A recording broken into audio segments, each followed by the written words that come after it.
मदारी चला गया अपने हिस्से का किस्सा सुनाकर। अब जो आप सुनने जा रहे हैं वो किसी की याद में उस मदारी का, उस इरफान का किस्सा है।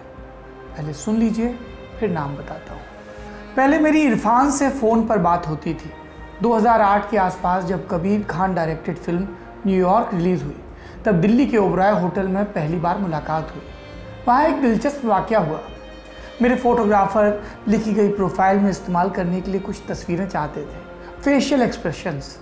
फोटोग्राफ़र कुछ शब्द कहते और इरफान उसके हिसाब से अपनी भाव भंगिमाएँ बदलते। इतने में फोटोग्राफ़र के मुंह से निकला माँ। इरफान ठहर गए। कमरे में फूलों का एक गुलदस्ता रखा था।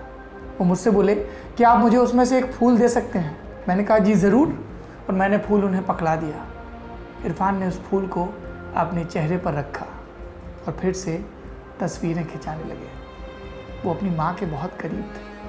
पिता का इंतकाल तो एनएसडी में भर्ती होने से 15 दिन पहले हो गया था और 25 अप्रैल 2020 को उनकी माँ सईदा बेगम की भी मौत हो गई। इस चीज़ ने इरफान को बहुत परेशान कर दिया। मैयत में भी नहीं जा पाए, सदमे में और चले गए और 3 दिन बाद माँ की मौत के अस्पताल में भर्ती हो गए। चौथे दिन गुजर गए। इरफान वो शख्स थे जो कभी कैरिड अवे नहीं होते थे।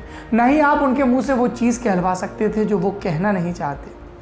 एक दफ़ा उनसे एक सवाल पूछा था, आप ग्लैमर की दुनिया में रहते हैं, कभी भटके नहीं? इरफान ने अलग अंदाज में जवाब दिया। वो समझ गए थे कि सवाल कहाँ से आ रहा है। सवाल दोहराया गया तो थोड़ा खुले। बोले देखिए, उसकी एक उम्र होती है और मैं उस वक्फे को पार कर आया हूँ। दिली तौर पर उस चीज़ से मेरा कोई डिस्ट्रैक्शन होता नहीं। मैं बस काम के दौरान ही उसमें रहता हूँ, फिर बाहर आ जाता हूँ। इरफान कभी बनावटी नहीं हो सकते थे। आपको उनकी बात अच्छी लगे या नहीं, वो आपको खुश करने के लिए कभी बात नहीं कहते थे। अगर आपके साथ बातचीत नहीं करना चाहते थे तब भी साफ कह देते थे। बहुत से लोग कहते थे इरफान मेरा यार है, लेकिन वो बहुत ज़्यादा लोगों से घुलना मिलना पसंद नहीं करते थे। कहते थे मेरा काम है जिसकी वजह से इतने लोगों से मिलना पड़ता है।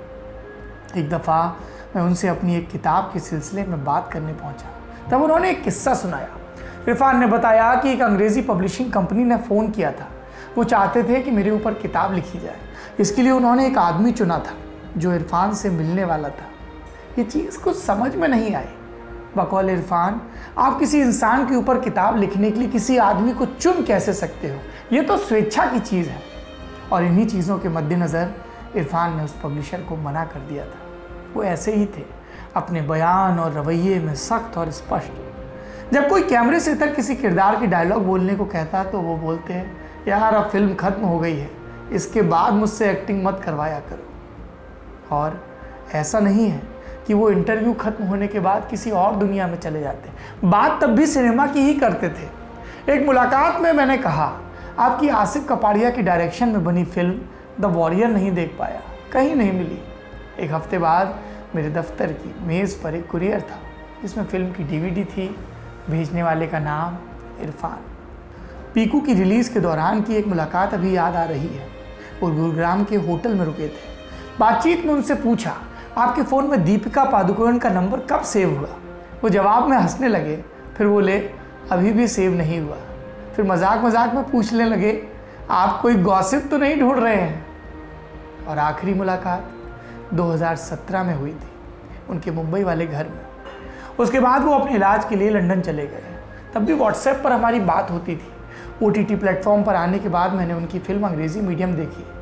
उसको देखते वक्त एहसास हुआ इरफान इस फिल्म में बिल्कुल लय में नज़र नहीं आ रहे, सेहत के चलते। मैं उनसे ये बात कहना चाहता था लेकिन मौका नहीं मिला। अब वो गुज़र गए हैं। मैं थोड़ा भावुक हो रहा हूँ, लेकिन ऐसी पर्सनैलिटीज़ के बारे में दुखी नहीं होना चाहिए। उनके काम को सेलिब्रेट करना चाहिए। वो किसी खास मकसद से इस दुनिया में आए थे। वो अपने कई इंटरव्यूज़ में अक्सर कहा करते थे यार ज़िंदगी का कोई भरोसा नहीं है। ये जो कुछ आपने सुना वो हमें बताया इंडिया टुडे के असिस्टेंट एडिटर शिवकेश मिश्र ने।